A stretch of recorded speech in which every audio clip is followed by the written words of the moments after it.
Hello everyone, welcome. Today I'm going to be playing with Spellbinders' Clear Stamp of the Month for May. This one is called Borders and Sentiments.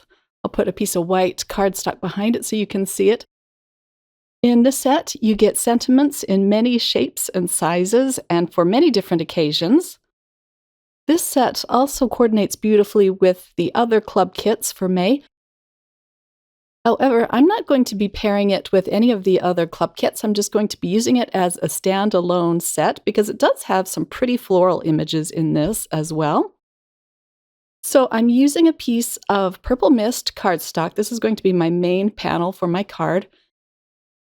And I'm going to be doing some stamping down the center of this card. So I decided to choose the sentiment first, and I'm using Happy Birthday, and I'm going to stamp that out first because I know where I want to place it. I'm using my grid paper just to make sure I get it straight. And then I'm going to stamp this up with some VersaFine Onyx black ink. I'll use my anti-static powder first. And then I can ink up the sentiment. And I do ink this up a few times, but for most of the stamping in this video, I'm just going to show you one stamping. And then I can pull it out and pour over some clear embossing powder. I'm going to let my heat tool warm up before I bring it to the cardstock and just slowly melt the powder. It warped the paper a little bit, but not too bad. I'm going to put this back in my MISTI. And we're going to stamp all of the pretty floral strips from this set. I'm going to use my grid transparency again and line up the longest floral strip first. I pulled out some Memento ink, and this one is called Grape Jelly. And it's a darker purple than the paper, so it shows up really nicely on this panel. And I do ink it up twice so it's nice and dark. Now I'm going to shift the paper down. It's always going to stay at the edge of the MISTI. This way I can stamp straight. I'm going to shift it down and stamp out the floral strip again above the sentiment. And now I'm changing to the medium floral strip. Let's stamp this below the sentiment. And then I'm going to stamp this out twice below the sentiment.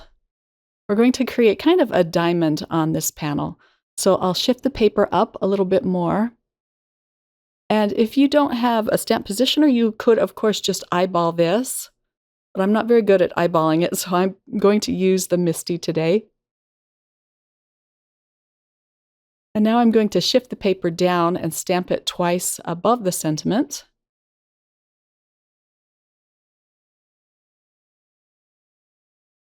Got to shift it down a little bit more. These floral stamp strips give the card a very unique look. I really enjoyed working with these. It would be pretty to create a frame around one of the larger sentiments using these. Now I'll pull out the shortest floral strip and stamp it below. And then there's even just a single little flourish stamp, and I'll stamp that at the very bottom of this panel. And there are really pretty single flowers in this set as well. And then I'll do the same at the top of the card. I had to line it up again with my grid transparency. I really like these long strip sentiments. One says, "Congratulations, thanks for everything." The larger sentiments are really unique as well. The largest of them says, "I hug you with my heart every day." And then one says, "I miss your smile, laugh, and you." And then there's one that just says, "Hello, sweet friend." Okay, now that I'm done with my stamping, I decided to trim off the sides of this panel. I'm creating a standard A2 sized card, which is 5.5 by 4.25. And I'm going to put a piece of pattern paper down first. This is some cute black and white diagonal stripes. And then my purple stamped panel is going to go right in the center of this card. I'll put down more dot liner.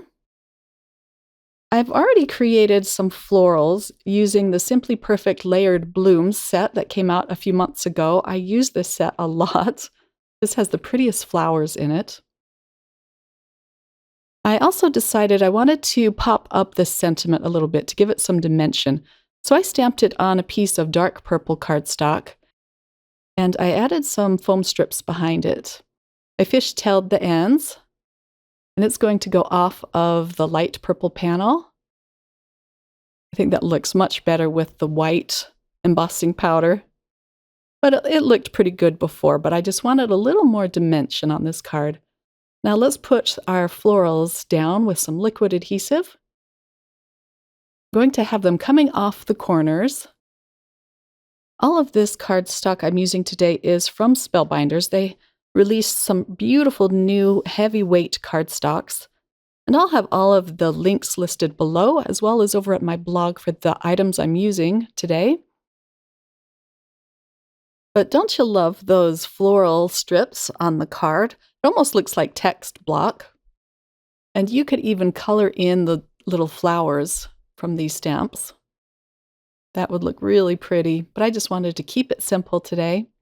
Now for the top corner. I'm using the same cardstock that I used on the florals at the bottom, but I just kind of flipped the colors a little bit. If you wanted, you could also pop up your florals and give them a little bit of dimension too. I think that would look really cute. And now to attach this last floral cluster. The club kits from Spellbinders this month are all just really beautiful. If you subscribe to more than one club kit, they give you a discount. I'll flip this card over and clean up my edges. I'm going pretty slow so that I don't cut into my card base. There's not a whole lot to cut off. I decided that the card needed some sparkle, so I pulled out some confetti pieces. These are clear, and I'm just going to attach them around the flowers. I didn't want to add too much more color to this card, so that's why I chose the clear. And they look really pretty on this card. They just give it a little bit of sparkle. And here's a close-up look at the finished card. Thanks so much for joining me today. I hope you were inspired to give this technique a try. It was so much fun to do. I hope you have a wonderful day, everyone. Take care. Bye.